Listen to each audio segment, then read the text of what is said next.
የተከበራችሁ አባቶች ካህናት፣ ወንድሞች ዲያቆናት፣ ማህበረ ምዕመናት በደሙ ባከበራት በስሙ በጠራት በመቅደሱ የሰበሰበን አባቶቻችን አምላክ ቅዱስ ስሙ የተመሰገነ ይሁንና እንደምን ሰነበታችሁ? እንደምን አመሻችሁ? እንደምን እስከዚህ ሰዓት ደረሳችሁ?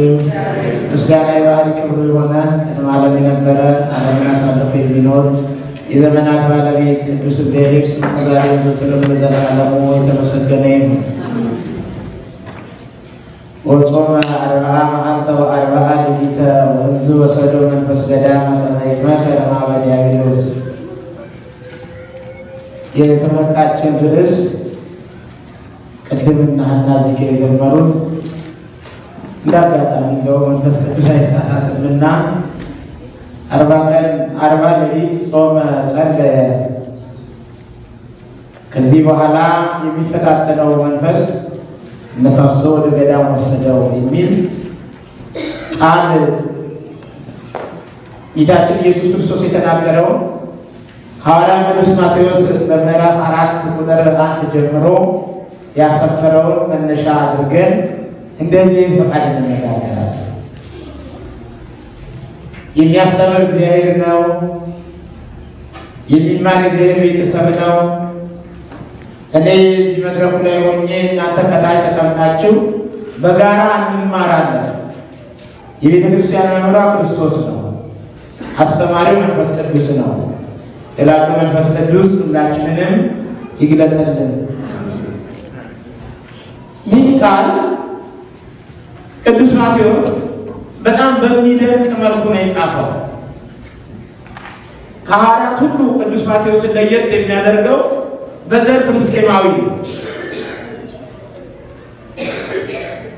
ዘር ቆጥሮ ታሪክ ተናግሮ ማሳመን የሚችል ልዩ ሐዋርያ ነው። ይደንቃል። አይሁዳዊነት ቢኖርበትም ነገር ግን የፍልስጤማውያንን የልብ ሐሳብ አምልቶና አስፍቶ ደፍሮ ዘር ቆጥሮ የነገራቸው ሐዋርያ ነው። ማቴዎስ ምዕራፍ 1 አይታችሁ ከሆነ መጽሐፈ ልደቱ ለእግዚእነ ኢየሱስ ክርስቶስ ወልደ ዳዊት ወልደ አብርሃም ይላል። የጌታችን የመድኃኒታችን የልደት ዘር ሐረግ ይልና የዳዊት ልጅ የአብርሃም ልጅ ይላል። አሁን ዳዊት ይቀርባል ለክርስቶስ፣ አብርሃም ራቅ ይላል። እስራኤላውያን አቅርበው የሚያውቁት ዳዊትን ስለሆነ ዳዊት ነቢያችን፣ አብርሃም አባታችን፣ እስራኤል ሀገራችን ብለው ስለሚመኩ የሚመኩባቸውን ጽንሰ ሀሳቦች አንስቶ ይወግታቸዋል። አብርሃም ወለዶ ለይስሐቅ፣ ወይስሐቅን ወለዶ ለያዕቆብ፣ ያዕቆብን ወለደ ይሁዳ አኀዊሁ እምትዕማር እያለ ይሞግታል። አብርሃም ይስሐቅን፣ ይስሐቅ ያዕቆብን፣ ያዕቆብ ደግሞ ይሁዳንና ወንድሞቹን ይሁዳ ፋሬስና ዛራን ከትዕማር ወለደ ብሎ ትዕማር ከአሕዛብ ወገን ወይም ደግሞ ፍልስጤማዊት ስለሆነ የእሷ ፍልስጤማዊነት አምጥቶ ኢየሱስ ክርስቶስ ማዕከለ ምድር በተወለደ ጊዜ ዝም ብሎ በከንቱ አይደለም። ሕዝብና አሕዛብን ያዋሃደ በቅድመ ልደቱ እናት የሌለ በድህረ ልደቱ አባት የማይነገርለት የባህሪ አባቱ አብ በመለኮታዊ ክብሩ የተገለጠለት ግን ያለ አባት ከእናት የተወለደ ብቸኛ አምላክ መሆኑን አጉልቶ አስፍቶ ስለሚያስረዳ ይህ ሐዋርያ አጥብቆ ነው የሚያስረዳው። አጥብቆ ነው ተንትኖ የሚተረጉመው። መተርጉማንም ቤተ ጉባኤ ውስጥ ይህንን አስፍተው እንደየ ተሰባቸው የሚተረጉሙት ማለት። ስለዚህ የጌታችን የመድኃኒታችን የኢየሱስ ክርስቶስን የዘር ሐረግ ሳይቀር የዮሴፍን ተጠራጣሪነት፣ የመልአኩ ቅዱስ ሚካኤልን አስረጅነት ዘር እየቆጠረ ከመጣ በኋላ እመቤታችን ጋር ሲደርስ ወእሙ ማርያም ተረክበ ጽንስተ ዘእንበለ ይትቃረቡ ዘእንበለ ይትራከቡ ነው እንደውም ያለ እመቤታችን ቅድስት ድንግል ማርያም በማቴዎስ 2:19 ላይ ከዮሴፍ ጋር በዝምድና ተጠብቃ ሳለች ዮሴፍ ዘመዷ ነው፣ የዳዊት ልጅ ነው። እሷም የዳዊት ልጅ ናት። እንደውም የአንድ አያት ልጆች ናቸው። በቅስራ በኩል ጸንሳ ብትገኝ ወዮሴፍ ሊፋሪሃ ይፈቀደ ይክስታና ፈቀደ ጥምተ ይድጋ ይላል። እንደው ዮሴፍ ይገልጥባል። ጸንሳለች የሚባለውን ወሬ ለሌላ ሰው ሊያወራባት አልወደደም። ምን ሊያደርግ ፈለገ? ትቶ ሊሄድ ፈለገ። በዚህ ሰዓት መልአኩ ቅዱስ ሚካኤል ተገልጦ ኦ ዮሴፍ ወልደ ዳዊት ትፍራ ነሲቦታ ለማርያም ፍርትከ እስመ እምኔሃ ዘይትወለድ መንፈስ ቅዱስ ውእቱ። ዮሴፍ እንድትጠብቃት የተሰጠች ማርያምን እንደ ሌሎች ሴቶች ተራ አድርገህ እንዳትቆጥራት። የተለየች ናት፣ ቅድስት ናት። እናትነት ከድንግልና የተገኘላት ስንዱ ሴት ናት። በፍጹም ይህ ነገር በዓይነ ሕሊና በእዝነ ልቡና አይምጣ አለ። ዮሴፍ ከሕልሙ ሲነቃ የነገረው የዘር ሐረጉን ቅዱስ ማቴዎስ የዳዊት ልጅ ብሎ የቆጠረለትን ኦ ዮሴፍ ወልደ ዳዊት ብሎ የዳዊት ልጅ ዮሴፍ ሆይ እሷም ከዳዊት ዘር ናትና አጥብቆ አጉልቶ ቤተሰቡ የሆነችውን ማርያምን በስጋ ቢቀርባትም የአንድ አያት ልጆች ቢሆኑ እንደ ተራ ሴት እንዳይቆጥራት የተለየች እናት ስለሆነች መልአኩ ትጸንስ የሚላ ጸንሳ ስለተገኘች እንኳን በሐሳብ በአካል በሐሳብ እንዲህ አይነት ነገር በዓይነ ሕሊናዋ ተፈጥሮ ስለማያውቅ ስለተከራከረችው በዚህ ጉዳይ ያሳምነዋል። ዮሴፍ ለዚህ ነው ወደ ቤተልሔም ከተማ ይዟት የወጣው። ሊቆጠር ትቷት ሊሸሽ ነበረ የመጀመሪያ ሀሳብ። በጥቅሉ እኔ የትምህርቴ ርዕስ የሚያግዙልኝን ሀሳቦች ሳመጣ ኢየሱስ ክርስቶስ ሊቀ መበለጥን ዘይጤዘዝ ለአዝማሪሁ ተይት ይሙ በየጥቂቱ 30 ዓመት እስከሚሞላው ድረስ አደገ። ለእናቱ ለማርያም ይታዘዛት ነበር ይላል ሉቃስ 2:29 ጀምሮ ስታነቡ እስከ መጨረሻው ቁጥር ላይ ማርያም ሰተዓቅብ ዘንተ ነገረ ወትወድዮ ውስተ ልባ። ማርያም ግን በቤተልሔም ሲወለድ መላእክት ሲዘምሩለት፣ አጋንንት ሲፈሩ፣ አይሁድ ሲደነግጡ፣ ሰብአ ሰገል ወርቅ ሲያመጡ፣ ዕጣን ከርቤውን እያወጡ ሲለግሱት፣ ቁጭ ብድግ ሲሉ መላእክት በዝማሬ የቤተልሔምን ዋሻ ሲያቀልጡት፣ መልአኩ ገብርኤል ሲያበስራት፣ ኤልሳቤጥ ስትሰግድላት፣ ዮሐንስ ጽንሱ ሲበረከትለት አይታ በዓይነ ልቡና በእዝነ ልቡና ስጋው ትኖር ነበር እንጂ ልጄ እኮ እንዲህ አለ መላእክትን ያሰገደ አጋንንትን ያንቀጠቀጠ እረኞችን ያመጣ ሰብአ ሰገል የሰገዱለት ወርቅ ዕጣን ከርቤ የተሰጠው ልዩ አምላክ ነው ትላል ነበር። የሚደንቅ ፍቅር ነው፣ የሚደንቅ ትህትና። አሁን እኛ ብንኖር ቢኖረን እንዲህ አይነት ነገር ቢደረግልን ምን ልንል እንችላለን? ማርያም ግን ይህንን ሁሉ ነገር በልቡናዋ ታኖረው ትጠብቀው ነበረ። ይገርማል። ቅዱስ ሉቃስ አይቷት ነው ገራጁ ሲመጣ ስምዖን ሲሸከመው እሱ ሲታደስ ሐና ቤተ መቅደስ ውስጥ የኖረችው ሴት ይህንን ድንቅ ተአምር ስታይ እርጅናው ተወግዶለት ወጣት ሲሆን የስምዖንን ማንነት የተረዳች ሴት ደንግጣ እግዚአብሔር ታላቅ ነው፣ እጹብ ድንቅ ኃያል መካርም ነው፣ የድንቅ ተአምራት ባለቤትም ነው እያለ ስትመሰክር እመቤታችን የሚገርማችሁ ነገር መልአኩ ቅዱስ ገብርኤል መጥቶ ሲያበስራት እንደ ሌሎች ሴቶች ወዲያውኑ ልክ ነው ይገባኛል አላለች። እንዴት ይሆንልኛል? እንዴት ሊሆንልኝ ይችላል? እንዴት እችለዋለሁ? እኔ ራስን ዝቅ ማድረግ፣ አነስ ብሎ ከፍ ማለት በጣም የተለየ ስጦታ ነበረ ለሷ። ይህንን መለኮታዊ ባህሪ የተሸከመች እናታችን ድንግል ማርያምን አባ ሕርያቆስ አይቴኑ ተጦልዓ ወአይቴኑ ተደለወ መንበር ኪሩባይ ዘያንጸበርቅ ዘነደ እሳት ያዕቡዶ ነበልባላዊ ብርሃን ሰማያዊው መብረቅ የሚንጎደጎድበት ሱራፌል ኪሩቤል ነበልባላዊውን መንበር መሸከም አቅቷቸው የሚሰግዱለት ድንግል ሊቃነ መላእክት መንበሩን ይዞ መጥቶ ዙፋን አድርጎ በሆድሽ ያድር እንዘ ንስቲት አባል አንቲ ያነሽ ጥቂት ሕፃን ልጅ ሳለሽ በገቦክኒ በየማኑ ወይማኮ ስለተጋቡ በግራ ጎንሽ በኩል ነው ወይንስ በቀኝ ጎንሽ? ሰባቱ የእሳት መጋረጃዎች በየትኛው በኩል ተጋረዱ እያለ የሚያደንቃት ለዚህ ነው። የጌታችን የኢየሱስ ክርስቶስ ክብር በጥቂቱ እንደ ለመናገር መጪነቱን ነው። ጌታችን 30 ዓመት ሲሞላው ተጠመቀ። ለምንድን ነው ዝቅ ብሎ በ20 ዓመት ከፍ ብሎ በ33 ዓመት ያልተጠመቀው? ተምራችኋል በዘመን ጥምቀት አይደል? አዳም የተፈጠረው የ30 ዓመት ጎረምሳ ስለነበረ። You guys are with me? Do you follow me? Follow the word of God? You understand what I'm talking to you guys? It is clear? Okay, I'm trying sometimes, not just to read it to English as soon as I can. ለዚህ ነው እንግዲህ ዘላለማዊ ድንግልናን የያዘችን በቤታችን ቅድስት ድንግል ማርያምን ከፍ እናደርጋለን። ኦ ማርያም በእንተዝናበየኪ ወለወይንሰኪ እስመ ወለድኪ ለነ መብልዐ ጽድቅ ዘበአማን ወዘተሕይወት ዘበአማን። ድንግል ከፍ የምናደርግሽ የተለየሽ እናት ነሽ የምንልሽ እውነተኛውን መብል እውነተኛውን መጠጥ ስለወለድሽልን ነው እኮ። ጌታችን መድኃኒታችን ኢየሱስ ክርስቶስ ከጥምቀቱ በኋላ ተጠምቆ ወእምዝ ከዚህ በኋላ ነው የሚለው ቅዱስ ማቴዎስ ሲጽፍ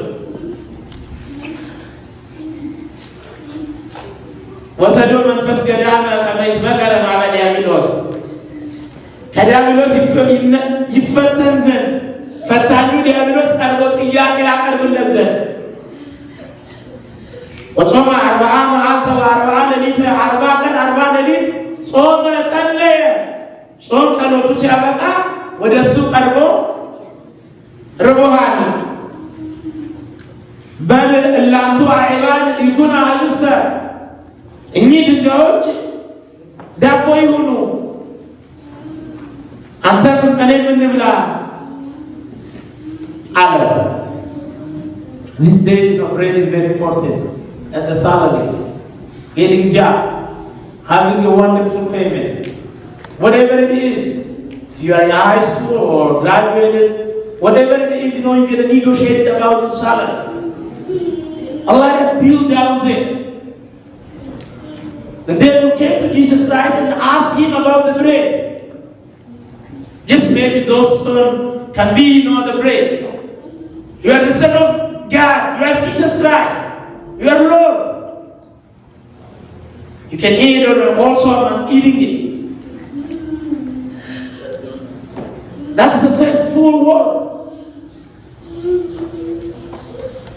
ሰው የሚኖረው ግን በምን ብቻ ነው አለ አኮ ዘይሄሊፈን በእጅባይቱ አላ በኩሉ ቃል ዘይወፅ እማፉ ለእግዚአብሔር።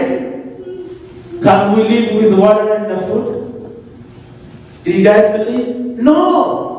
We cannot live with water and the food only without God. Without that, we cannot do anything else. We can plant, we can do this, we can do that, we can plant a lot of plants. We do have in our minds. A lot of people, they are planning it. Our scientists, doctors and engineers, without the willingness of God, they cannot do anything else. Look at the California fire. They start fighting with God. They told us what they have to told us. What they knew. In a minute, the sin is gone. There is no firework. Who made it? We cannot control something else, just in our plan. Just leave your thought to Him. God can convert whatever it is. Look at the northwest. It is abandoned house. It's burned with a heavenly fire. We cannot live with, by eating some food or drinking water without the word of God. A word of God is, a long life in our daily routine or daily basis. What we are doing. We have to plan want to drink the true water from his house. That's his blood. We have to eat the true food. We never ask again to have it that his flesh. We have to see our princes, our Messiah, tell them what you are doing, what we are doing. We have to convince and get into the convention. Then be with Him. With God, we can do whatever we like to do. Without God, we cannot do anything else. We cannot make it day to night, night to, we cannot change it night to day. Isn't master husband? በእግዚአብሔር ቃል ብቻ ነው ሰው መኖር የሚችለው። ሰይጣኑን አሳፈረው ኢየሱስ ክርስቶስ።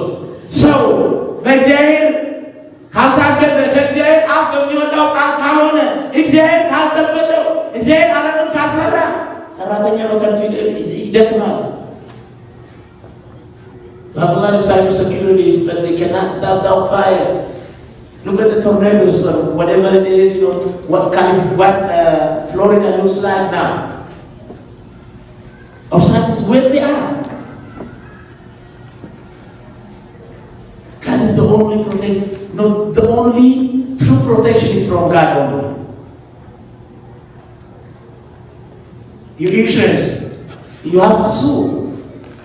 But we are thinking a lot of news, you know, it's coming. They are not paying them, they are not building at the time.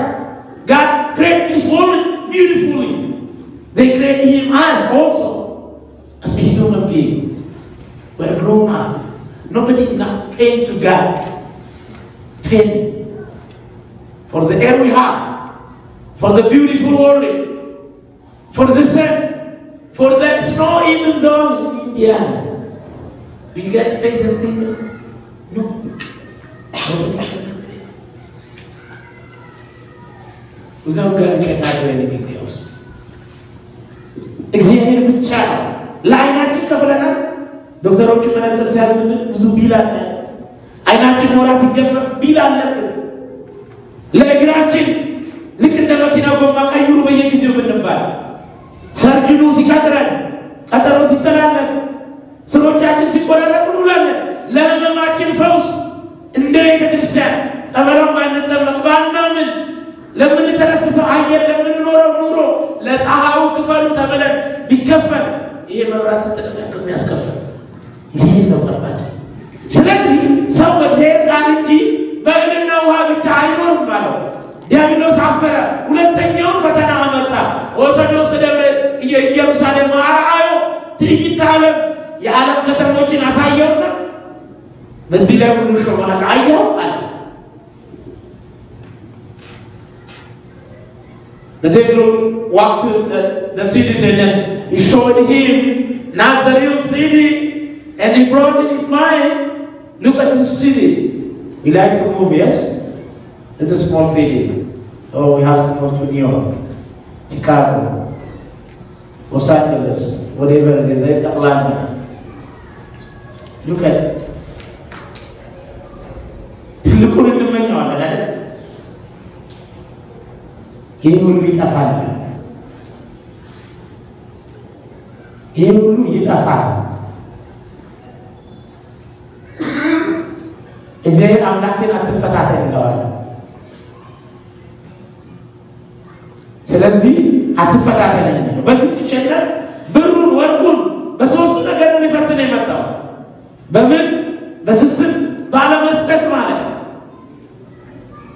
እግዚአብሔር ከሰጠን ዘያስ ተወካፊ ሰጥቶ የሚቀበል ሰጥቶ ስጡኝ የማይል እግዚአብሔር አምላክ እድሜ ጤና ጊዜ ሰጥቶ ብዙ ሰው ለቤተ ክርስቲያን ሲባል ይጨንቃል። በጣም ነው የሚጨንቀው። እውነት ለመናገር ወጣ ብለን ዘና ብለን ለመምጣት እናስብ ነው አይጨንቅ። ስለዚህ ጌታችን መድኃኒታችን ኢየሱስ ክርስቶስ ከንቱ መሆን አትፈታተን ይላል። ከዚህ በኋላ ወሰኑ ውስጥ ደብረ ነዋ ረዥም ተራራ ነው። 40 ቀን 40 ሌሊት የተኖረበት ገዳመ ቆሮንቶስ ከአሮጊቷ ከተማ ከኢያሪኮ ኢያሱ ውሃውን ከመራራነት ወደ ጣፋጭነት በማሰሮ ውስጥ ጨው አድርጎ የቀየረበትን ስፍራ ቆመን ስናየው ረዥም ተራራ ወደ ላይ ይወጣል። ተራራው ላይ ገደል ነው። እዚህ ላይ ይዞት ሄዶ ተወረው ዝንቱ እስመ ሀሎ ጽሑፍ የተጻፈ ጽሑፍ አለ እስመ በእንቲአከ ኢየሱስ ለመላእክቲሁ ከመ ኢትጣቀብ በእግርከ እግር በጫማ እንቅፋት በድንጋይ መሰነካከል እንደሌለበት የተጻፈ ጽሑፍ አለ። ከዚህ ተራራ ተወርወር ውደቅም። መላእክቱ ስላንተ ስለሚያዛቸው የሚያዛቸውን መላእክቶች የሚጠብቃቸውን መላእክቶች እነዛን በጥበቃ ያሉ መላእክት ስላንተ ስለሚያ አንተ ከዚህ ብትወድቅ ያነሱሃል። ዛሬ ሁላችንን እንፈተናለን አይደል? ሰይጣን ይፈተናል። አይታችኋል? ጣም በሌሊት ነው የሚያስርበን በወራቸው ይፈትነናል። ሕይወታችንን እንዳንሰጠው፣ ንስሐ እንዳንገባ፣ እንዳንቆርብ፣ እንዳንጸልይ፣ ቤተሰባችን እንዳንከባከብ፣ በትዳራችን እንዳንኖር፣ አምነን እንዳንቀጥል ብዙ እኮ የሚይዘን ነገር አለ። መጦተን እንዳንጸድ የሚያደርገን እስራት አለ። ሰው በእግዚአብሔር ቃል እንጂ በደሞዙ ብቻ አይኖርም። እግዚአብሔር ባይፈቅድም የኔና የናንተ ደሞዝ፣ የኔና የናንተ ኢንሹራንስ፣ የኔና የናንተ ኑሮ የህይወት መድን እንኳን የሚባለው ነፍስን ማዳን አይችልም። ስለዚህ 40 ቀን 40 ሌሊት ጾሞ ዲያብሎስ ድል ነሳው። ለምን ጾመ ነው? 40 ቀን 40 ሌሊት በኢትዮጵያ ኦርቶዶክስ ተዋሕዶ ቤተክርስቲያን ልዩ ምስጢር አለ። መሰረታዊ ጉዳዩ ትምህርታችን እዚህ ጋር ነው የሚመጣው። የሄደው ወደ ገዳም ነው። የተሰበሰብነው በገዳማት ጉዳይ ነው። በአብነት ትምህርት ቤት ጉዳይ ነው። ለምንድን ነው ገዳማትን ማሰብ ያስፈልገን? ገዳማትን ለምንድን ነው የምናስባቸው? ብዙ ጊዜ በገዳማት የምግብ እጥረት አለ። ዲያብሎስ ወደ ገዳም መጥቶ ጌታችንን የፈተነው ሰማዕታትን ለደም ቅዱሳንን ወደ ገዳም ለጽድቅ እንደሚወስደው አይደለም። የራሱ መንፈስ ወስደው ወደ ገዳም ሄዶ 40 ቀን 40 ሌሊት ሊጸልይ ወደደ። አንደኛው ቅድም አይታችኋል። ሙሴ ሲጸልይ በኦሪት ዘጸአት ምዕራፍ 33 ቁጥር 17 ላይ ሙሴ 40 ቀን 40 ሌሊት ሲጸልይ ተራራው ላይ ተገኘባቸው። እስራኤል መጥተው አሮን ግበር ለነ አማልክተ ዘያጉሩ በቅድሜነ ወዘይጸብሑ ጸረነ እስመ ዝስኩሰ ሙሴና በቀመም ተቆዳሉት። አሮን ጣዖት ሊሰራላቸው ፈለጉ።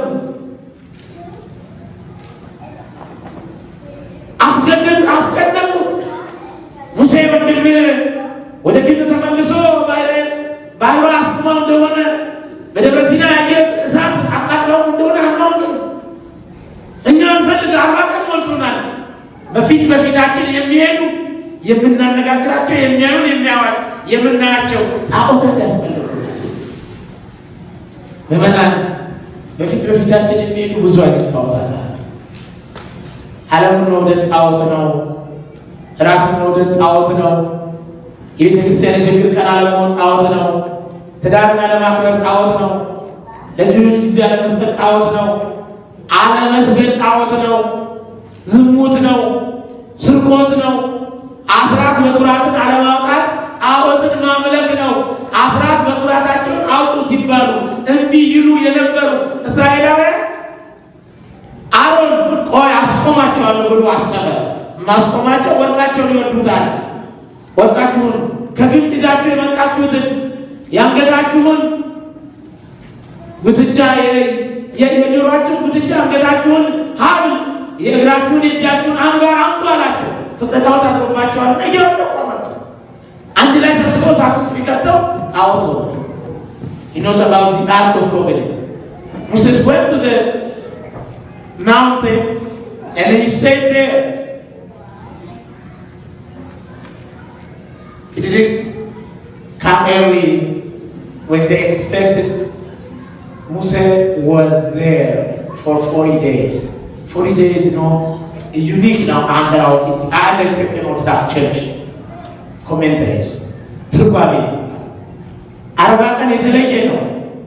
40 ቀን 40 ሌሊት ሙሴ ጾሞ ጸልዮ ታቦቱን እንደተቀበለ ሁሉ እስራኤል እንዳላወቁት ሁሉ 40 ቀን 40 ሌሊት ጾሞ ጸልዮ ሰው የእግዚአብሔር ሥጋና ደም ካልተቀበለ ምን ዋጋ አስማውንን አስከትሎ ሲመጣ ከተማው በዘፈን ቀልጧል። የዘን በዓለ እግዚእነ ብለው በዓል አዘጋጅተው ድግስ ደግሰው እግዚአብሔርን ጠርተው ጣዖትን አምልከው ሲዘፍኑ ሲወድቁ ሲነሱ አያቸው። አምጥቶ ጣዖቱን በታቦቱ አጥቅቆ አጠጣቸው አለው። ለምጽ ወጣባቸው። ምታቸው አትዘንላቸው። አባት ልጁን ልጅ አባቱ ሰዓትነት መጣ። በትርን ስጠላት አለው። ድምፀ እንደ እባብ አሰማች በትሩ። ሙታኑ በኋላ ተነስተዋል። መጥተው ገሎ የሚተው አምላክ አይደለም፣ የሚያድን አምላክ ነው። ስለዚህ 40 ቀን ልዩ ነው ማለት ነው። ወደ ገዳም የሚኬድበት ነው። ሙሴ ወደ ተራራ ወጥቶ ገዳም ማለት ዱር ነው። when we say ገዳም ተሰጃምቱ ጫካ ድምፀ አራዊት ጸባጋንን የሚሰማበት እግዚአብሔር የሚመለክበት አባቶቻችን መከራ የሚቀበሉበት ከዓለም ሀሳብ ተለይተው እግዚአብሔር መንግስታችን እግዚአብሔር አምላካችን መንግስተ ሰማያት ርስታችን ቤተ ክርስቲያን ሕይወታችን ብለው የሚኖሩበት ስፍራ ማለት ሙሴ በ40 ቀንና በ40 ሌሊት ጾም ጸሎት ታቦቱን እንደተቀበለው አምላካችን ይህንን ሊያጸና 40 ቀን 40 ሌሊት ጾመ። ሁለተኛው ወደ ኋላ የሚመልሰን ያ ኖ 40 ቀን 40 ሌሊት ንፍር ውሃ ከፈሰሰ በኋላ ዲኖ ጋር ሰባው ኖዋ what he did alcohol you don't know about Noah? Do you guys know about Noah? Noah didn't know it? Tell me who was Noah? Who was he? A person who believed in God? Who started working the ark of what? What? He started working the ark for how many years? Okay, you need Bible study, guys. I'll talk to the cousins beside the others. ኖህ ለ120 ዓመት መርከቡን የሰራ ጠቅልሎ ግባ የተባለ ጠቅልሎ የገባ 8 ነፍሳት ከእሱ ጋር የዳኑለት የእግዚአብሔር ሰው ነው። 40 ቀን 40 ሌሊት ሲፈጸም ቁርአን ቀረበ ሰው። በኋላ ርግብ ላከ። ርግቧ ቀጤማ ቀጥሳ ይዛ መጣ። አጽማያ የነትከማያ ያለችው 40 ቀን 40 ሌሊት ከመከራ የምንወጣበት ልዩ ቀን ነው። ሌላው 40 ቀን 40 ሌሊት እዝራ 40 ቀን 40 ሌሊት ቢጾም 46ቱ መጽሐፍተ ብሉያት ተገልጠውለታል። ኤልያስ 40 ቀን 40 ሌሊት ከጾመ በኋላ ምንድን ነው የሆነው? መጽሐፈ ነገሥት ቀዳማዊ ትዝ ይላችኋል። Elias, do you know guys about Elias? Elijah, special prophet. ወደ ሰማይ ያረገ በታሰረ ገላ ይወጣ አካልን ያስጨነቀ ለኤልሳ በረከት ያደለ ሙት ያስነሳ የሰራበታውን ቤት የባረከ ነቢያት ሐሰትን ያጠፋ በሄኖን የጾመ የጸለየ 40 ቀን 40 ሌሊት ከጾመ ከጸለየ በኋላ ኤልያስ ተነሥ ብላ እስመ ርሑቅ ፍኖትከ ኤልያስ ተነሥተ ብላ የምትሄድበት መንገድ ሩቅ ነው የተባለለት ይህ ነቢይ ነው። መጽሐፈ ነገሥት ቀዳማዊ እንደው ከ1 እስከ 19 ያነበቡ ስፔሻሊ 19 ላይ ኤልያስ ብቻዬን ቀርቻለሁ ያለ ነቢይ ነው። አባቶቼ ሁሉ አለቁ፣ አክዓብ በርትቷል፣ ቤተ እግዚአብሔር ተዋርዳለች፣ ነቢያት እስራኤል ተዳክመዋል፣ ነቢያት ሐሰት በርትተዋል። እግዚአብሔር ወይ ብቻዬን ቀርቻለሁ ውሰደኝ ብሎ የጸለየ የዮርዳኖስን ባሕር የከፈለ የእሳት ሰረገሎች መጥተው የተቀበሉት ለልጁ የመንፈስ ልጁ ደቀ መዝሙሩ ለኤልሳ ልብሱን የጣለ የእግዚአብሔር ነቢይ ነው። ልዩ ነቢይ 40 ቀን 40 ሌሊት ጾሞ በረከትን ተቀበሏል። 40 ቀን 40 ሌሊት የምንጾምበት 40 ቀን 40 ሌሊት ገዳማቱ ልዩ ጸሎት የሚያደርጉበት 40 ቀን 40 ሌሊት እዚህ ቤተ ክርስቲያን ውስጥ የተለየ አገልግሎት የተለየ የጾም ስርዓት ያለ ለዚህ ነው። ይህንን ተመልክተን ነው። ሌላው መጽሐፈ ኩፋሌ ምዕራፍ 4 ነው። አዳም ከተፈጠረ ከ40 ቀን በኋላ ወዴት ገባ ነው የሚለው? ወደ ገነት ገባ። ወንዶች በ40 ቀን የምንጠመቀው ለዛ ነው። ዘኍልቍ 12 ወንድ ልጅ ሁሉ 40 ቀን ሲሞላ ወዴት ይገባ ነበር? ወደ ቤተ መቅደስ። ሴት ልጅ ሁሉ ደግሞ 40 ቀን ሲሞላቸው ሴቶች በአጠቃላይ 40 ከወንዱ ጨምሮ በ80 ቀናቸው ወደ ቤተ መቅደስ ይገባሉ። 40 ቀን ወደ ቤተ መቅደስ መግቢያችን ነው። ጌታችን 40 ቀን 40 ሌሊት ጾሟል። ለእኛ ደግሞ ወደ ትምህርት ቤት ለኖር ነው ሆነን ለመናገር 40 ህይወታችንን ጨምር አይደል? አባታ 40 እየበላን ነው። 40 ሲደገስ ያን ጸሎት እያደረግን ኮቾሮ እያደረግን ቆሎ ተማሪው ህይወቱ ራሱ በ40 ነው። 40 በቤተ ክርስቲያናችን ልዩ ነው። ጌታችን መድኃኒታችን ኢየሱስ ክርስቶስ በ40 ቀን ወደ ሰማይ አርጓል። አገር በይባል ወይ ዚነ በቃለቀን ዘምሩ ለአምላክነ ዘምሩ የተባለለት በዚህ በ49ኛው መዝሙሩ ላይ ነብዩ ዳዊት ከቁጥር 1 ጀምሮ የተናገረለት በቅዱስ ማቴዎስ ጸሐፊነት በቅዱስ ዮሐንስ ጸሐፊነት 21 ላይ ያያችሁት ምዕራፍ 21 ላይ ሉቃስም እንደተናገረው ምዕራፍ 23 ላይ 24 ላይ ወደ ሰማይ ያረገው በ40 ቀኑ ነው። እናንተ የገሊላ ሰዎች ሐዋርያት ሥራ ምዕራፍ አለ እዚህ ቆማችሁ ለምትሉት ሰማይ ሰማይ ዘዐርገ ውስተ ሰማይ ወደ ሰማይ ያረገው ከምድር የነበረው ነው ያላቸው የእግዚአብሔር መልአክ ያጽናናቸው እርገቱ በ40 ቀን ነው። ስለዚህ በዚህ 40 ቀን ገዳማት ይታሰባሉ ማለት ነው። 40 ቀን የምንበላው የምንጠጣው ቀንሰን ለገዳማቱ አባቶቻችን አብዝተው ከእኛ በላይ ስለሚጸልዩልን ገዳማቱ እንዳይፈቱ አባቶቻችን በእህል እጦት እንዳይለቁ እና ገዳሙን ጥለው እንዳይሄዱ አብነት ትምህርት ቤት ያሉ መምህራን አጥብቀው እንዲያስተምሩ አባታችን መላከ ሰላም ይረዱኝ። ሰሜን ኢትዮጵያ አጠቃላይ ኢትዮጵያ ውስጥ ሰፊው ትምህርት የሚሰጠው ያለ እንቅልፍ 2 ሰዓት ወይም 1 ሰዓት ሜዲካል ስኩል በሉት እኮ የአብነት ትምህርት ቤት ሆነን ለመናገር ይችላል። በጣም ቀላል ነው፣ ብዙ ነው። በዚህ በ40 ጾም ዛሬ ዓላማችንን እዚህ የተገኘ ነው የ40 ጾም ማንነት መረዳት ከሆነ ልጠቅልለውና ሐሳቤ በዚህ በ40 ቀን በ40 ሌሊት ማካካሻ ለመነጋገር አይደለም። ቁርስ አልበላው ምሳም ዘግይቼ ነው የበላው። ስለዚህ የቁርሴንም የምሳዬንም ነገር አንድ ላይ ጨምረን እንድንበላለን እንድንጾም 40 ቀን 40 ሌሊት fasting is one of the way to be with God. Prayer is they talk you guys downstairs I heard religious speaking with God, yes? Being with God. Fasting without prayer is just meaningless. You have to pray during your fast. You have to devote yourself. Don't eat no food or drink only. Your character also has to be changed. What you look like, what you are dressing, how you are dressing. Don't put a lot of makeup on you. Just leave them. And then it's doing the fast. Or makeup with Jesus Christ. Or witnesses or church history. Praying. Having the word of God. Be with Him. Life is the freeway. Guys, don't forget that. I will let you know tomorrow we will have it about freeway. I have a metaphor for you guys, especially for your young generation. Freeway is not easy to drive in.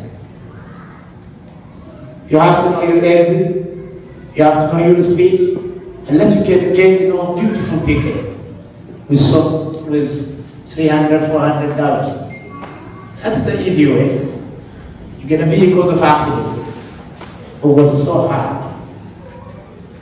Accident on freeway is not easy as well. We're driving, 20 per mile. Alleyway.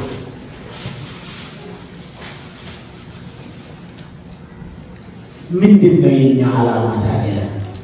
40 ቀን 40 ሌሊት ከጾመ ሀሳባችንን ጠቅልለውና ሲጾም ከቆመ ሳይቀመጥ ከዘረጋ ሳያጥፍ አምላካችን ጾም የማይነገርለት መድኃኔዓለም ክርስቶስ ዓለማትን የሚመግብ ሁሉ በሱ የሆነ ሁሉን ያደረገ ሁሉ የተፈጠረበት የድንግል ማርያም ልጅ 40 ቀን 40 ሌሊት ጾሞ ሥጋውን ለእኛ ከሰጠን ደሙን ለእኛ ካፈሰሰልን እንኩ ብሉ ይህ ሥጋዬ ነው ከዚህ ደም ጠጡ ይህ ለአዲስ ኪዳን የሚሆነው የሥጋዬ ጽዋ ነው ብሎ ጽዋው ደሙን በጽዋ እሱን በካህናቱ አማካይነት በእጅ ቆርሶ የሰጠን የዓለም መድኃኒት ከእኛ ምን ይፈልጋል ነው። 40 ቀን 40 ሌሊት እንደተነጋገርነው ምስጢራዊ ነው ቤተክርስቲያን። በዚህ በቀላሉ እንጨርሳለን። በጣም ብዙ ምሳሌ አጣምጥተን ስለ 40 ቀን ስለ 40 ሌሊት መነጋገር እንችላለን። እሱ አይደለም አሁን በቂ ጉዳይ ምንድን ነው? በዚህ 40 ቀንና 40 ሌሊት ማድረግ ያለብን ትንሣኤ ሲፈጠር ምን አስበናል? ምንድን ነው ያቀድነው? ፋሲካችን ማን ነው? በግ ነው? በሬ ነው? አይደለም። ፋሲካችን ክርስቶስ ነው የተባለው። የክርስቶስ ሥጋና ደም ነው። ለፋሲካ የሚያበቃው ንስሐ ነው። እግዚአብሔር በዚህ ባዕድ ሀገር ሰዎቹ በራሳቸው ቃል ቤታቸውን ጥለው እምነት በሆኑበት ሀገር እግዚአብሔር ቤት ሰጥቶናል፣ ስራ ሰጥቶናል፣ ልጆች ሰጥቶናል፣ ቤተ መቅደስ ሰጥቶናል። ካህናቱን ከእኛ ጋር አሰድዶ ታቦቱን ከእኛ ጋር አምጥቶ አክብሮናል። ከዚህ በፊት ይህን ቤተ መቅደስ የጀመሩ ሰዎች የከፈሉት ዋጋ መቼም ይታየኛል። እኔ በዛ ውስጥ ስላለፍኩ ከዛሬ 13 ዓመት በፊት አልቃሚ ነበር እኔ ነበርኩበት። እኔ ያለሁበት ቤተ መቅደስ ገዝተን ሊቃውንቱ በሰው እሑድ እሑድ መዝሙር ቆመን በየበዓላቱ ማህሌት ቆመን እንዲህ አገልግሎት እዚህ ባዕድ ሀገር እንዲህ ሞልተን ቅዱሳን ስዕላቶቻችን ዙሪያችን የክርስቶስ ሥጋና ደም በክብር የሚያርፍበት የምንቀበልበት የንስሐ ስፍራ ስላለ እግዚአብሔር ምን ያህል ይወደናል። እንዲህ ላደረገልን ላከበረን እኛ የተለየን ሳንሆን የተለየን እንድንሆን ያደረገ እግዚአብሔር 40 ቀን 40 ሌሊት ጾሞ ጸልዮ እኛም እንድንጾም እንድንጸልይ ካስረዳ ሕይወቱን ከሰጠ እኛ ለቤተ ክርስቲያናችን ምን እናደርግላት? ሆነን ለመናገር 1000 ሰው አይደለም መማር ያለበት። ጌታችን አንዲቷን ሴት ነው ሲያስተምር የነበረው። ምንድን ነው ለእግዚአብሔር መስጠት ያለብን? ምን እንስጠው? ነገ ቅድስት ናት። እንዴት ነው የተለየን የምንሆነው ለእግዚአብሔር? ሁሌ የተለየ ነው ለራሳችን ነው። ለእግዚአብሔር የተለየን ሰው የምንሆነው መች ነው? አስራት በኩራት የምናወጣው መች ነው? በረከት የምናገኘው መች ነው? እንደው ሙሴን እዚህ ኦሪት ዘጸአት ምዕራፍ 33 ቁጥር 15 ጀምሮ ብታነቡ ደግሞ እናንተ ሰንበቴን አክብሯል ቀድሷት፣ ቃል ኪዳኔን በእኔና በእናንተ መካከል ምልክት አድርጌ ሰጥቻችኋለሁ። ለእግዚአብሔር እኮ አስራት በኩራት ብር ብቻ አይደለም የሚወጣው፣ ቀኑ ራሱ ይወጣለታል። ሰንበት የእግዚአብሔር ቀን ነው። የመቀደስ ቀን ነው። የመለየት ቀን ነው። የመክበር ቀን ነው። የቃል ኪዳን ምልክቱን ያደረገበት ቀን ነው። 40 ቀን 40 ሌሊት የጾመልን አምላክ የነገረን እኛ ለእግዚአብሔር የተለየን እንድንሆን፣ ይሄ የተለየ ሕይወታችን የተለየ ሆኖ በእግዚአብሔር ቤት እንድንቆይ በ40 በ80 ቀናችን የታተምንበትን ማኅተም ክርስትናን የሰጠን አምላክ ከእኛ ገዳማትን ማሰብ ይጠይቃል። እንደው ሲራክ 2:1 ላይ መጽሐፈ ሲራክ ምዕራፍ 2 ቁጥር 1 ላይ ወልዴ ለመስተፈቀድከ ገዳመቱ ትጥቀነኝ ለእግዚአብሔር አስተዳድሩ ሰከለ መከራ። ልጄ ገዳማዊ ሆነ እግዚአብሔርን አገለግላለሁ ብለህ ብታስብ ራስን ለመከራ አዘጋጅ። አንድ ሁለተኛው ልጄ ገዳማውያን ስለ እግዚአብሔር ብለው ገዳም ገብተው ከጸባ ዓለም ተለይተው ጸባ አጋንንትን ድምፀ አራዊትን ገንዘብ አድርገው ቢቀጠቀጡ ለእግዚአብሔር እገዛለሁ ብለህ ካሰብ እነሱን አገልግል። ለመከራ ራስን አዘጋጅ። እኛ በእውነት በደም በመከራ በገል በሞት ሕይወት በመለወጥ እግራቸውን እና አቡነ ተክለ ሃይማኖት በመቆረጥ እና አቡነ ገብረ መንፈስ ቅዱስ ውሃ ውስጥ ቁልቁል 100 ዓመት ተዘቅዝቀው በመጸለይ እና ታላቁ አባት እንደ ኢየሱስ ሞዐ ባህሉን ሕይወታቸው አድርገው ውሃ ውስጥ ተደፍስፈው በማስተማር ታላላቁ ደጋጉ አባቶቻችን እነ እንጦንስ እነ መቃርስ ከተማውን ትተው በረሃ ውስጥ በመሰቃየት የሰሩትን ገዳማቶቻችንን አባቶቻችንን በምን ያህል ነው ልናገለግላቸው ተዘጋጀነው? እግዚአብሔር እጅ አለ፣ እጆቹ እኛ ነን። እንዴት ነው ልናግዛቸው? እግዚአብሔር እንድናግዝ እጆቹ ራሱ ካደረገ ከተፈቀደልን፣ ያልተፈቀደለት ሰው እግዚአብሔር ቤት ሊያገለግል አይችልም። እንኳን እግዚአብሔር ቤት የራሱ ቤት አያገለግል። ገዳማቶቻችን ዩኒቨርሲቲዎቻችን፣ ገዳማቶቻችን የሀገር መጠበቂያዎች ናቸው እና አቡነ ተክለ ሃይማኖት በዘመነ መሳፍንት የተበታተነችውን ኢትዮጵያን 12ቱን ምሁራንን አቁመው እነ ደብረ ቢዘን ላይ እነ ባሌ ስንዴ ደግሞ እነ አቡነ አኖሪዎስን ከሰሜን ጫፍ እስከ ምዕራብ ድረስ 14ቱን አህጉራት ሊቃነ ጳጳሳት ተክለው አንድ ያደረገ መነኮሳቶች በኢትዮጵያ ቤተክርስቲያን ውስጥ ገዳማቱ ይህን ያህል የሚባል ድርሻ አይደለም። ትልቁን ድርሻ ነው ያለ ሱስንዮስ በ16ኛው መቶ ክፍለ ዘመን በአተመን ትርኮች ግራኝ ከተወረረ ከዛ ስሜት ለመውጣት ስንቱ በጣረው ጥረት ክርስቲያኖቹ ፖርቹጋሎች መጥተው ኢትዮጵያን ሲረዱ በዛው ቀርተው ጎንደር ላይ 8000 ሊቃውንት ነው አተው ያሳረዱ። ከዛ ሱስንዮስ የካቶሊክን ሃይማኖት ተቀበለ። ኦርቶዶክስ ትፍለስ ብሎ አዋጅ አሳወጀ። ይህንን ያልተቀበሉትን አሳረዳቸው። መነኮሳቱ መጥተው ተጋፈጡ፣ ተዋጉት። ምላሱ ተጎልጉሎ ወጣ። አምደ ሥላሴ የማኅበረ ሥላሴ ታላቅ አባት ጻድቁ አምደ ሥላሴ መጥተው ፋሲል ይንገስ፣ ሃይማኖት ይመለስ፣ ሱስንዮስ ካቶሊክ ይፍረስ፣ ሱስንዮስ ይጨረስ ብለው ንስሐ አስገብተው አጥምቀው ፋሲልን አንግሰዋል። አባቶቻችን በኢትዮጵያ ቤተክርስቲያን ውስጥ ገዳማቶቻችን ለሀገር ስሪት ሳይቀር ትልቁን ድርሻ ይዋሉ ናቸው። ትልቁን ድርሻ ነገስታቱ ልጆቻቸው ገዳም ነበር ስርዓት እንዲማሩ ልጆቻችንን ወደ ገዳማት እዚህም ገዳም ሄዱ የሚማሩ ልጆች ልጆቹ ብቅ እያሉ ኢትዮጵያ ሄደው ተደርጎት እንዴት አይገርማችሁ? የተወለዱ ይመስላል። አሁን የጎረምሳ በጣም ትንሽ ልጅ ሆኖ ነው የሚማሩ። የዛሬ 13 ዓመት 14 ዓመት ያየው ሰው በጣም ትንሽ ልጅ ነው። እግዚአብሔር በገዳማቱ ላይ ያሳደረው ጸጋ እዚህ ድረስ መጥቶልናል።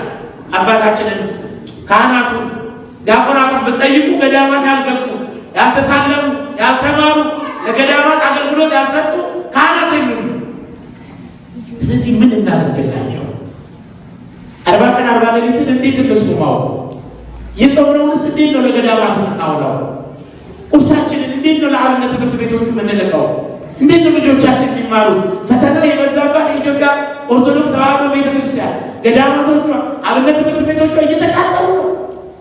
እነዚህ እየወደሙ ያሉትን እንዴት እንጠብቃቸው? እንዴት እናስጠብቃቸው? እግዚአብሔር እኛን እጅ አድርጎ ሰጥቶናል እንድንሰጥ እንድንረዳ የእግዚአብሔር ቤተ መቅደሶች እንዲሰሩ። ልጄ ወደ ገዳም ብትሄድ ራስን ለመከራ አዘጋጅ የተባለው አንዱ ይሄ ገንዘብ ማውጣት መከራ ማለት ነው። Especially kids who was born here, they do like dollars, not the Indiana kids. You guys are not. Other state, oh my goodness, they are very selfish. I don't think so in Indiana. You don't have this kind of kids or teenagers, whatever it is. They are very selfish. They do like money. They do like to sleep Sunday morning. Saturday they wake up at 5 a.m. Sunday was rough, hard. Does it happen in Indiana also or just in my state?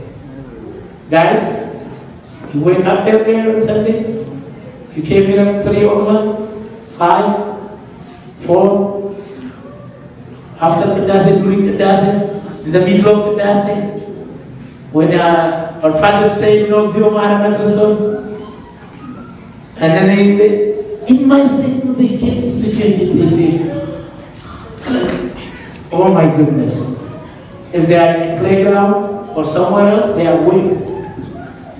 I don't think so in Indiana we don't have that kind of case. You guys are very lucky. You guys are very special. Is that true? Or they are looking at each other, I don't know what's happening. ስለዚህ ነገ የሚኖረንም ሰፊ ጊዜ ቅድስት ስለሆነች ስለ ቅድስና ስለመለየት ስለመውጣት ተለይቶ ቤተክርስቲያንን ስለመምሰል ስለምንነጋገር ገዳማቶቻችንን መርዳት ክርስቶስን መምሰል። በገዳም የተገኘው ራሱ ባለቤቱ ነው። ዛሬ እየተጋበዛችሁ ነው ወደ ገዳማ፣ ወደ አብነት ትምህርት ቤቶች ባለቤቱ ወደ ተገኘበት ስፍራ እሱ ተገኝቶ የባረከበትን ቡራኬ እንድንቀበል ነው የተጠራ ነው ማለት ነው። ይህንን እንግዲህ በረከቱን ተቀብሎ በሀሳብ ገዝቶ በምኞት ሰርቶ በእጅ ደግሞ እጅግ ፈቶ ለእግዚአብሔር ማድረግ የእናንተ ድርሻ ነው ማለት ነው። ወጾመ 40 መዓልተ ወ40 ሌሊተ ወእምዝቀር በዛ ያመክሮ 40 ቀን 40 ሌሊት ጾመ ጸለየ። ከዚህ በኋላ የሚፈታተነው ፈታኝ ቀረበ። ማቴዎስ 4:1 ጀምሮ መነሻ አድርገን የተማማርንበት ርዕሳችን ነው። በስብሐት ለእግዚአብሔር ወለወላዲቱ ድንግል ወለመስቀሉ ክቡር። ዕድሜ ለንስሐ ዘመን ለፍስሐ ሰጥቶ ገዳማቶቻችንን አብነት ትምህርት ቤቶቻችንን በበረከት በረድኤት ይጠብቅልን። Our fathers is a movable library. Do you know movable library? Came to early morning. They knew everything, even the deacons. They memorized everything else. At school, do you memorize mathematics, simple algebra, chemistry, physics, science, whatever it is? You don't have to memorize everything, yes? You're going to skill it. Then you know you have to memorize that. According to our church, according to the monasteries, today we came to remember our monasteries, our traditional schools, which is Abinda ትምህርት ቤት, a special place. Our well-known teachers were there. Still now they are there. The students, they are not sleeping. Maybe 2 hours, 3 hours in 24 hours. It's a special time. So your family has to be support. They have to support on this traditional schools in our Abinda ትምህርት ቤት, our monasteries. Why we are came today to remember our monasteries, our fathers David, which is who needs no help from us to survive, to live, to get some shelter, food, water, no light, no pizza, no mattress, no pillows. Just you have to save your breakfast for them and save some amount of money to help them. They are praying for us. Without their prayers, we are nothing. Our service is empty. May God be with all of us. May God bless all of us. Thank you so much. በአባታችን ያለው ያስተማረን የመከረን ልዑል እግዚአብሔር የተመሰገነ ይሁን። ለአስተማረን ለአባታችን መላከ ገነት ቆሞስ አባ ጌቴዎን ቃለ ሕይወት ያሰማልን፣ ቃለ ሕይወት ያሰማልን፣ ቃለ ሕይወት ያሰማልን። ደከማችሁ እንዴ? እንግዲህ የአብነት ትምህርት ቤት ሲባል እንግዲህ የምናየው እሳቸው አንዱ ፍሬ ናቸው። ቀደም እሳቸው እንደገለጹት እንዲያው ሽከውላትን ነገር የብዙ ሊቃውንት ምንጭ ናቸው። የአገራት መመስረቻ፣ የስርዓት ምንጭ፣ የጥበብ ምንጭ፣ የእውቀት ምንጭ፣ የሕክምና ምንጭ፣ የትምህርት ዲስፕሊን ምንጭ፣ የሁሉም ነገር መሰረቶቹ እነዚህ የአብነት ትምህርት ቤቶች፣ እነዚህ ገዳማት ናቸው። እንግዲህ ከገዳማት በረከት ዛሬ አንድ አግኝተናል ማለት ነው። ነገ አባታችን በሰፊው ደግሞ ያስተምሩናል። ከዚህ ቀጥሎ ወንድማችን ዲያቆን ኖሃና ወንድማችን እየው ስነ ግጥም በጋራ ያቀርቡልናል። ወደ እነሱ ናቸዋል።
ይህን ዜማ ሰጥቶ ያደገ ተማሪ ይቀርላቸው ነፈው በዛሬ ካደገበት ቀዬ ከኖረበት ሰፈር ከቤተ ክርስቲያን ከየኔታ እርስም የፊደል ገበታ ሀ ብሎ ጀምሮ አበዳት ቆጥሮ መልእክተን ተምሮ ባይትን ገልን ሚስጥር ያደላድል ውዳሴዋን እንዲማር ጉባኤ ቤት ገብቶ ወንጌልን ለመማር ፈልጎና ሽቶ ካደገበት ቀዬ ከእናቱ ቤት ወጥቶ ከለመደው ነገር ወዶ ተለይቶ ውጭ በር ሳይ በሙቀት ነዋይ ፊቱ ይቃጠልም ላመነበት ተስፋዊ ወደ ኋላ አይዞም።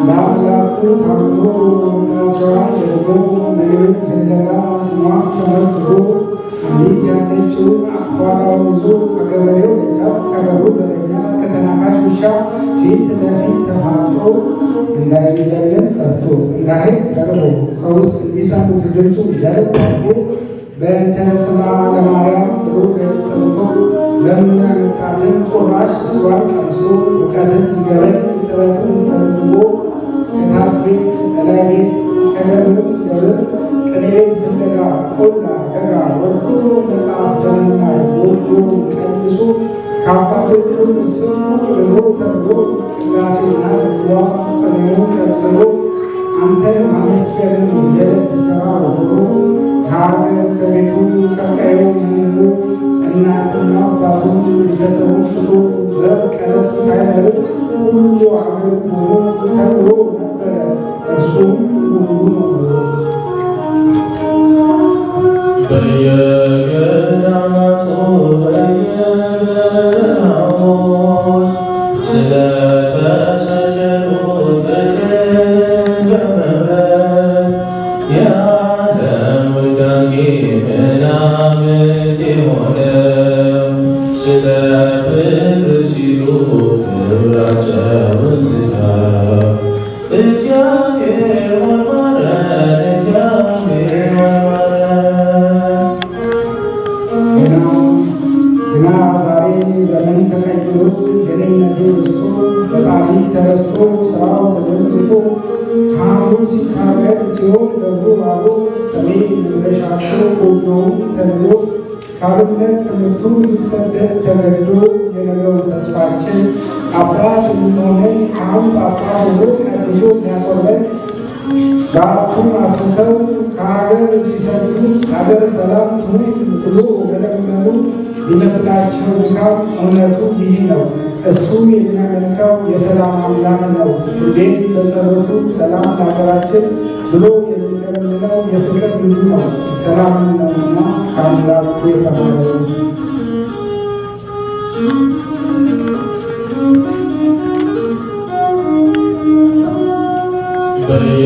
በየገዳማቱ በየበረሃዎች ስለተሰደዱት ፍቅርን በመምረጥ የዓለም ውዳጌ ምናምንት የሆነው ስለ ፍቅር ሲሉ ክብራቸውን ትተው እግዚአብሔር ሆይ ማረን፣ እግዚአብሔር ሆይ ማረን። አምላኬ ልዩነት ሁሌም ትለያለህ። በአንተ ላመኑ ምሕረት ትሰጣለህ። ትናንት ቀራንዮ በመስቀል እንዳለ በጲላጦስ ግቢ በፍርድ አደባባይ ፍርድ ተጣርቶብህ እንዲያ ስትሰቃይ በርባን እንዲለቀቅ አንተ ልትሰቀል እንደዚያ ሲጮህ አይሁድ በበቀል ስለ ሰው ልጅ ስትሞት ባልገባቸው ምስጢር አይሁድ የገደሉ መስላቸው ነበር። አንተ ግን በምሕረት ይቅር እንዳልካቸው ዛሬ ለሚገድሉ ይቅርታ ስጣቸው። እኛ ግን ስም ብቻ ከአይሁድ ያልተሻለን ዛሬ በሥራችን አንተን እየበደል ምግባር የጎደለው ስሙን ተሸክመን በስሙ ተጠርተን ክርስቲያን ተብለን ገዳም አድባራቱን ምንጩን እያለበት ዛሬ ካህናታን ብለን እንጮኻለን። እስኪ ሰው ሊተካ ካህናት እንበል ከሜን ደግፈው ጎጆ ላይነት ቅጥሩን እንስራለን። ቀንበሩን እንሸምት በምግባር እንለቅ ስም ብቻ እንዳንሆን ትሩፋትን እንስራ አምላክ ይራራልን። በየገዳማቱ በየበረሃዎች ስለተሰደዱት ፍቅርን በመምረጥ የዓለም ውዳጌ ምናምንት የሆነው ስለ ፍቅር ሲሉ ክብራቸውን ትተው እግዚአብሔር ሆይ ማረን፣ እግዚአብሔር ሆይ ማረን። አምላኬ ለእኔ ሞት ደምቀ ያልታየኸው በጎ ያልሰራው ስራ ነው የምሰራው። በኃጢአት ወድቅ ፍሬ ባላፈራ ምጽዋት ባልሰጥ አስራት ባላወጣ ሙዳዩንም ብሰጥ መባት ባላመጣ በሰጠኝ ብዙ ቀንሼ ባልሰጥም ብጠፋብህ እንኳን ከደጅ ብርቅም ትመግበኛለህ አታሳፍረኝ።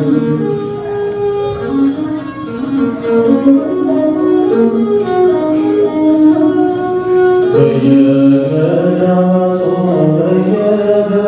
በየበረሃዎች ስለተሰደዱት ፍቅርን በመምረጥ የዓለም ውዳጌ ምናምንት የሆነው ስለ ፍቅር ሲሉ ክብራቸውን ትተው እግዚአብሔር ሆይ ማረን፣ እግዚአብሔር ሆይ ማረን። እስኪ እንዲበለው ከሚል እናወድሰው እንበግብ እንድናድግ በመንፈስ ነፍስን ለነፍሴ ልትሠራው እኔም ለማገልገል ከደብሬ ያዘለው አምላክ እንዳውቅስ ምሳሌ የሆነ ፊደል አስቆጥሮ ዜናን ያስተማረኝ ሰዓታትን ያለው ሰዓታትን ይዞ ኪዳንን ለማድረስ ማንዶ የሚነሳ የሚገኝ ከመቅደስ ዛሬ ባላገኘው መቅደሱ ቢራቆት ከኔ የደረሰ ብዬ ያልጠየቁት ድፍረቱን ባጣቆ ነው መልሱን ለመስማት። ትናንት ከደጃፌ ከፊቴ ላይ ቆሞ እርዳታ ሲጠይቅ እሱ ተቸግሮ ቤቱን የፈረሰ ባላየ ያለሁት ምንም ሲጠይቀኝ ፊቴ ያልሞቁበት እኔ የምፈልገው እኔ የገፋሁት እሱ ሆኖ ከኔ እጁ ያለው ክነት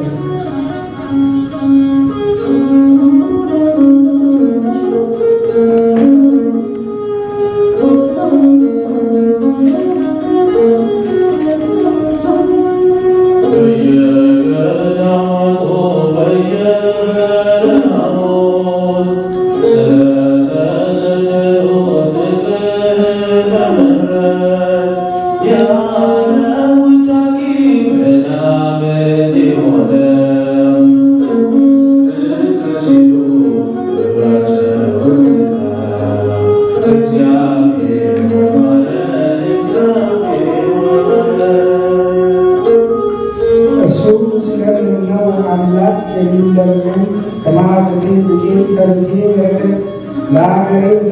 ለሕዝቧ አንድነት በአንድ እንዲያኖረን በሰላም በፍቅር ከአሁን ከደብሩ ካሉትም ከነበር ሁሉም እንዲጠብቅ አምላክ እንዲታረቅ ብለን ስንጠይቀው በጸሎት አስበኝ እግዚአብሔር ያስበን ብሎ እንዲባርከን አይኑ የእግዚአብሔር በረከት ያድርብን።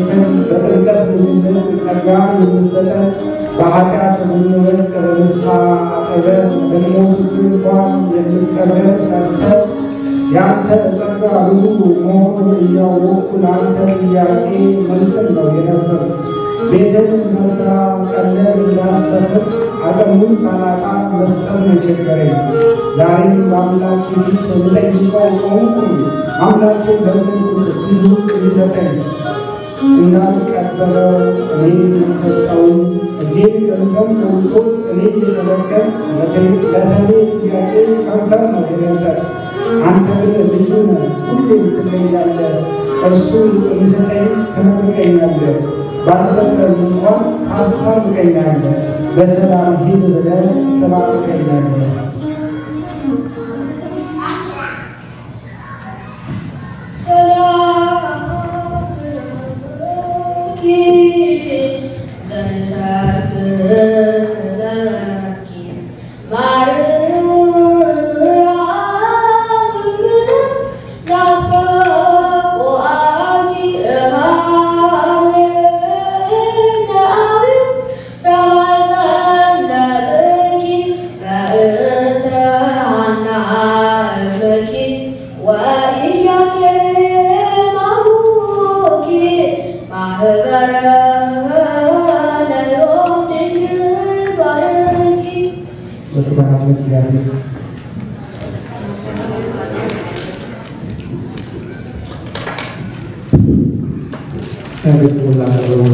ወንድሞቻችን ለዲያቆናቱና ወንድማችን እየው እግዚአብሔር አምላክ ቃለ ሕይወት ያሰማልን፣ ቃለ ሕይወት ያሰማልን።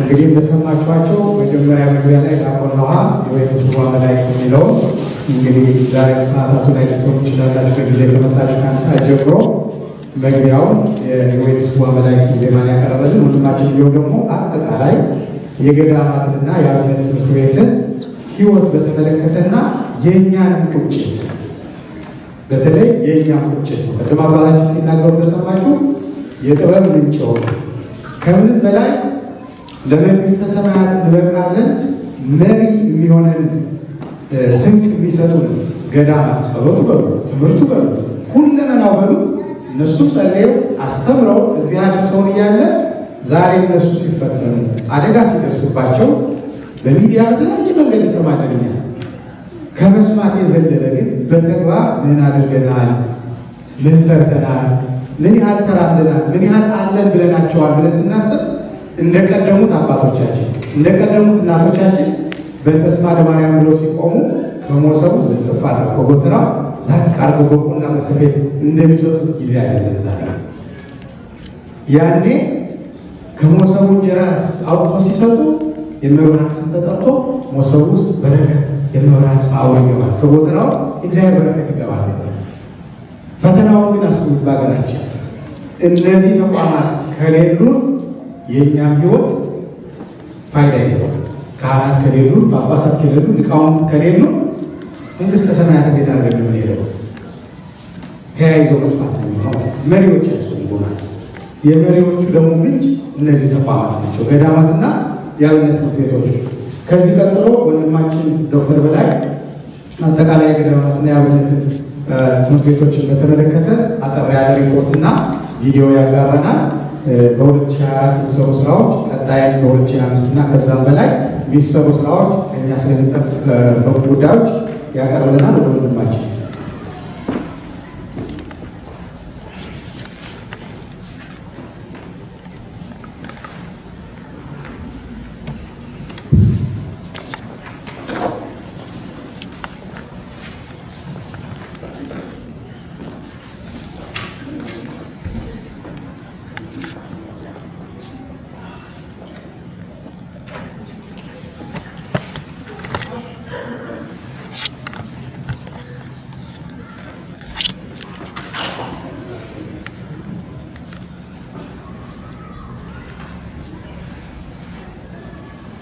በስመ አብ ወወልድ ወመንፈስ ቅዱስ አሐዱ አምላክ አሜን።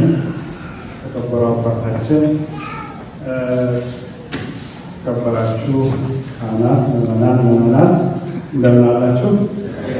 አሜን። እግዚአብሔር አምላካችን ስሙ የተመሰገነ ይሁን። እኔ አጠር አድርጌ የማቀርብላችሁ የገዳማትና የአብነት ትምህርት ቤቶች ጉዳይ ነው። ዛሬ የተወያየንበት የተሰበሰቡበት ዓላማው ይህ ስለሆነ ማለት ነው። ለታሪኩ መንደርደሪያ እንዲሆን በመጽሐፍ ቅዱስ ኦሪት ዘጸአት ምዕራፍ 17 ላይ የሚገኝ አንድ ታሪክ አለ። እስራኤላውያን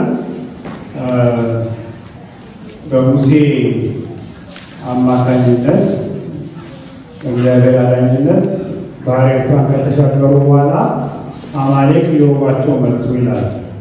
የዚህ ጊዜ ሙሴ ኢያሱን አንተ ከተራራው በታችሁንና ከአማሌቅ ጋር ተዋጋ፣ እኔ ደግሞ ወደ ተራራው ሆኜ እጸልያለሁ ብሎ የሥራ ክፍል አደረጉና ጦርነቱ ተጀመረ።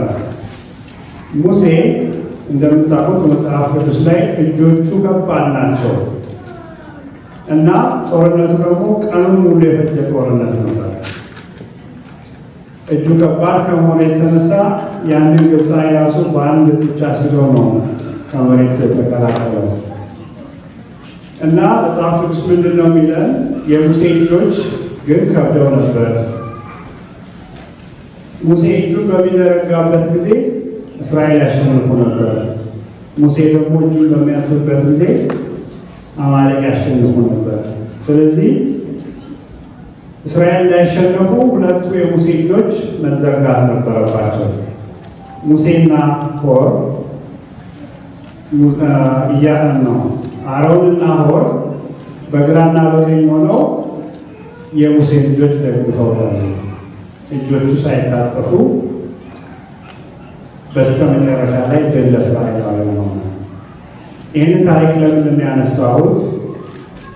ሁለቱ እጆችን አብነትና ገዳማት ትምህርት ቤት አድርገን ብንወስዳቸው፣ ሙሴን ደግሞ ቅድስት ቤተ ክርስቲያን እንድናርገን ብንወስድ፣ እነዚህ የበረከት ምንጮች የሆኑ እጆች እንዳይታጠፉ እኛ የሙሴን እጆች ደግፈን መያዝ እንደሚገባን መልዕክት ለማስተላለፍ ነው።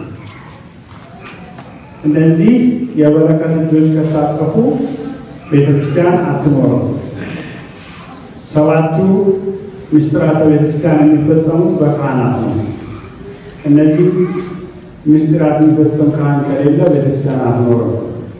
ስለዚህ በእነዚህ ዙሪያ ላይ ምን እየተሰራ ነው የሚለው በአጭሩ ለማስቀመጥ ነው። ማኅበረ ቅዱሳን እንግዲህ የቤተ ክርስቲያን አካል ነው። በቅዱስ ሲኖዶስ የጸደቀ መመሪያ ያለው ቤተ ክርስቲያን በጎደለበት ባዘመመበት ገብቶ እንዲሰራ ቤተ ክርስቲያን ኃላፊነቱ ሰጥተዋለች። ራእዩ ቤተ ክርስቲያን ሁለንተናዊ የመሪነት ሚናዋን ስትወጣ ማየት ነው።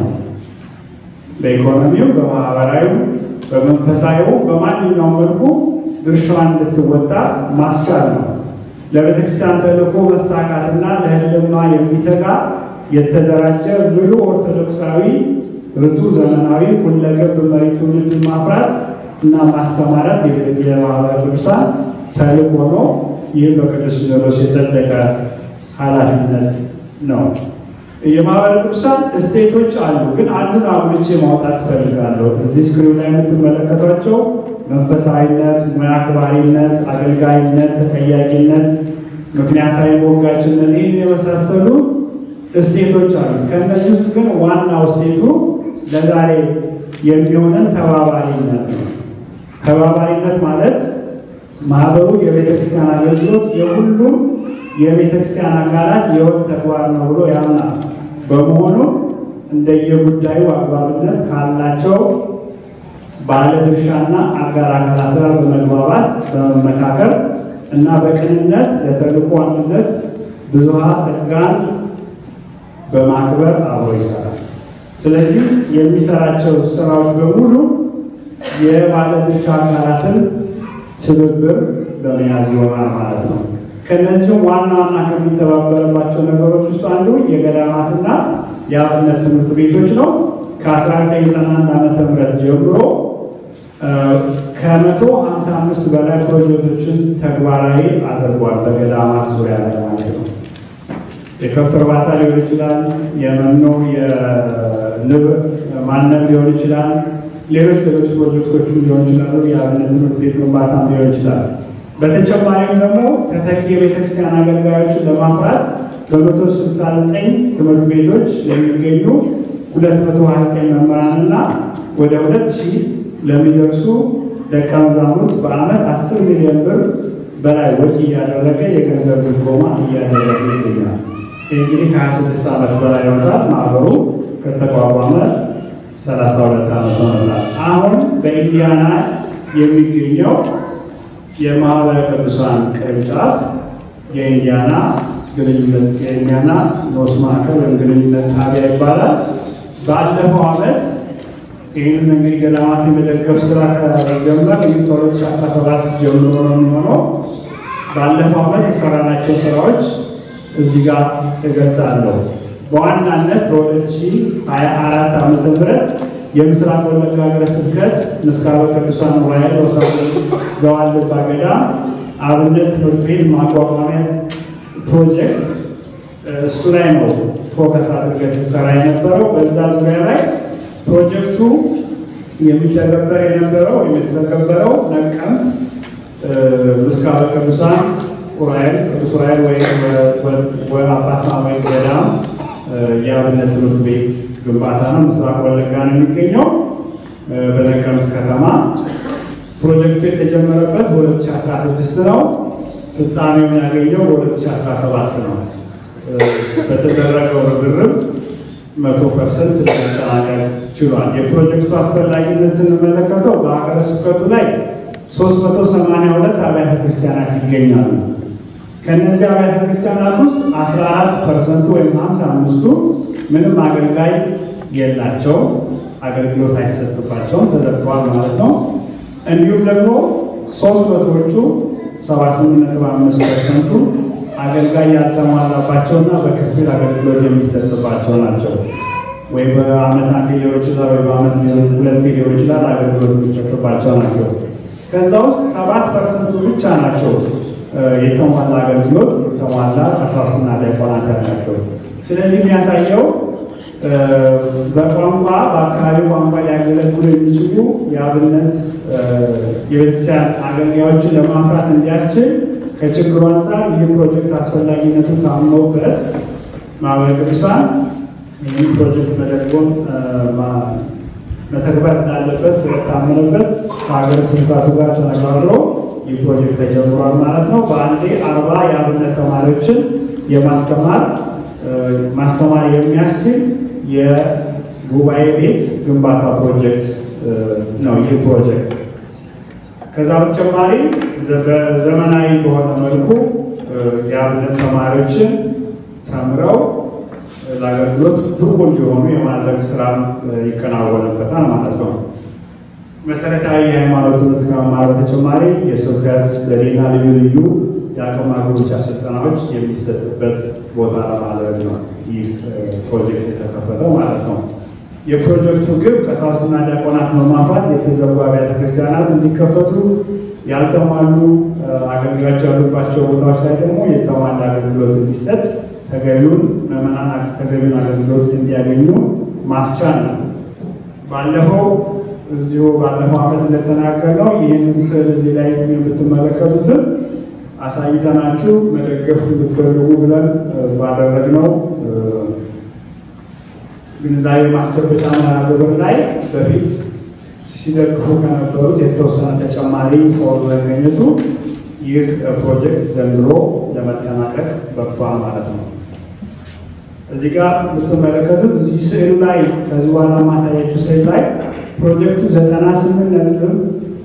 98.5% በነበረበት ሰዓት ላይ የተነሱ ፎቶዎች ናቸው። ከዛሬ 3 ወር በፊት ማለት ነው። አሁን ፕሮጀክቱ ተናቆ ዝግጁ ሆናል። ይህ የመምህራን ማደሪያ ቤት ነው።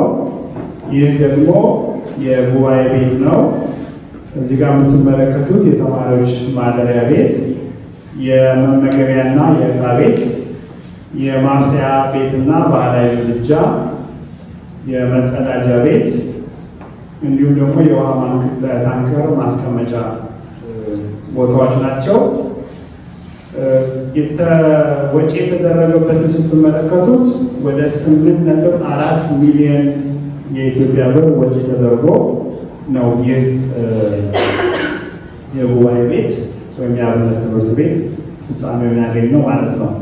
ድጋፍ መስጠት የተጀመረው ከ2015 በኢትዮጵያ ቁጥር እስከ 2017 ባለው ውስጥ ነው። የመጨረሻውን ኮለም ብትመለከቱት ከኢትዮጵያ ወደ 3 ሚሊዮን ብር ተዋጥቷል። አሜሪካ 4.2 በእርግጥ እኛ ብቻ ሳንሆን እዚህ ላይ 4 ሚሊዮን ብር ኮንትሪቢዩት ያደረግነው የኢንዲያና፣ ሜምፊስ፣ ሌሎችም ከካናዳ ከአውሮፓ ማዕከላት አሉ። በአሜሪካ ውስጥ በተለያየ ከተማዎች ላይ ያሉ ኮንትሪቢዩት አድርገዋል። እዚህ ላይ አስተዋጽኦ አድርገዋል። እዚህ ጋር እንደምትመለከቱት ግን ያው በአብዛኛው ማለት ይቻላል ከአሜሪካ የተዋጣ ነው። ይህም እናንተ ስራ ነው። የድጋፍ መጠንን በተመለከተ በ2023 ወደ $4,000 የሚጠጋ ተሰብስቧል። በ2024 ዓ.ም ደግሞ ያ ከፍ ብሎ ወደ $7,500 አካባቢ ለመሰብሰብ ተችሏል። የድጋፍ አድራጊዎችን ቁጥር ስንመለከት አምና በጣም አነስተኛ ነው፣ ለምን አልነገራችሁንም ስትሉ የነበራቸው ያው ርብርብ አድርጋቸዋል። አሁን የድጋፍ የሚያደርጉ በግለሰብ ደረጃ 20 ሰዎች አሉ። እዚህ ኢንዲያና ላይ ማለት ነው። እዚህ አጥቢያ ላይ 20 ሰዎች ድጋፍ እያደረጉ ያሉ አሉ። አንዴም ሁለቴም የሚያደርጉ አሉ። በየወሩ ድጋፍ የሚያደርጉ አሉ ያለማቋረጥ። ከዛ በተጨማሪ የእኛ አጥቢያ የደብረሰላም ቅዱስ ሚካኤል ቤተክርስቲያን አጥቢያችን 1,000 ብር ኮንትሪቢዩት አድርጓል። እንግዲህ በግለሰብ ደረጃ የምንቆጥረው ብቻ ማለት አይደለም። ከዛ በተጨማሪ ደብሩ የራሱን ተነሳሽነት ወስዶ ሌሎች 2 የሚረዳቸው የአብነት ትምህርት ቤቶች አሉ። ስለዚህ በስፋት እየተከናወነው። ሌላ አጥቢያችን ላይ የቅዱስ ሚካኤል ጽዋ ማህበር አለ። እነሱም 1,000 ብር ደግፈዋል። እዚህ 2024 ላይ የምትመለከቱት እነዚህ ተጨምሮበት ነው። አጥቢያው በገዳማትና በአብነት አጥቢያችን በገዳማትና በአብነት ትምህርት ቤቶች ዙሪያ ላይ የሚያደርገውን አገልግሎት ሰበካ ጉባኤው በዝርዝር በዲቴል ይሄዱበታል። እሱን በሌላ በቅርብ ጠቅላላ ጉባኤ ስለተጠራ እዛ ላይ በደንብ ይዳሰሳል። ይህን ይመስላል ድጋፍ መጠኑን በተመለከተ። ሌሎችም ድጋፎች አሉ። በእርግጥ ዛሬ በገዳማትና በአብነት ትምህርት ቤቶች ላይ ቢሆንም በተለይ በሐዋርያ አገልግሎት በኩል ቤተክርስቲያን ባልተስፋፋባቸው በጠረፋማ አካባቢዎች ላይ አዲስ ምዕመናንን ወደ ክርስትናው የማምጣት የማጥመቅ ስራ እየተሰራ ነው። በዚህ ላይ የተሳተፋችሁ ያላችሁ ይህም ወደፊት ይቀጥላል ማለት ነው። በቀጣይ ዓመት መጽሐፍ ቅዱስ እንደሚነግረን ጌታ ቢፈቅድ ብንኖርም ይህን ወይም ያን እናደርጋለን ማለት ይገባችኋል ይለናል የያዕቆብ መልእክት ምዕራፍ 4 ቁጥር 15 ላይ። በቀጣይ ልንደግፋቸው የሚያስፈልጉ ፕሮጀክቶች ዝርዝር አሉ። አንደኛው ከተለያዩ ጉባኤያት ለተመረጡ የአብነት መምህራን የስልጠናና የምክክር መርሃ ግብር ፕሮጀክትን ገንዘብ መደገፍ ይላል። ይህ ማለት ከየተለያዩ አብነት ትምህርት ቤቶች መምህራንን በማሰባሰብ አንድ ላይ ሆነው ልምድ ልውውጥ እንዲያደርጉ፣ አንዱ ጋር ያለ ተሞክሮ ወደ ሌላኛው ደግሞ እንዲሄድ አንድ ላይ አሰባስበው ልምድ እንዲለዋወጡበት መርሃ ግብር ማዘጋጀት ነው። ለዛ ድጋፍ የሚሆን ነው። ሁለተኛው ከተለያዩ ገዳማት መነኮሳትን በመምረጥ እርስ በርስ የልምድ ልውውጥ የምክክር መርሃ ግብር እንዲያደርጉ ወጪ መሸፈን ከዚህ በፊት ተከናውኖ ያውቃል፣ አዲስ አበባ ላይ ማለት ነው።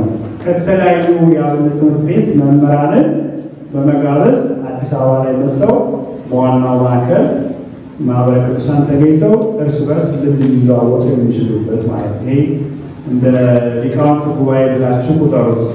ትልልቅ መምህራን የሚመጡበት ነው። እርግጥ የሊቃውንት ጉባኤ ራሱን የቻለ የቤተክርስቲያን አካል ስለሆነ ማለት ነው። ግን ይሄ መጥተው ልምድ የሚለዋወጡበት ነው።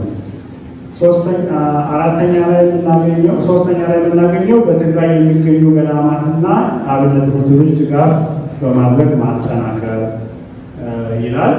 እዛ ላይ እንግዲህ ከጦርነቱ ጋር ተያይዞ ብዙ ጉዳት የደረሰባቸው ገዳማት የአብነት ትምህርት ቤቶች አሉ። እነሱን የመደገፍ ስራ።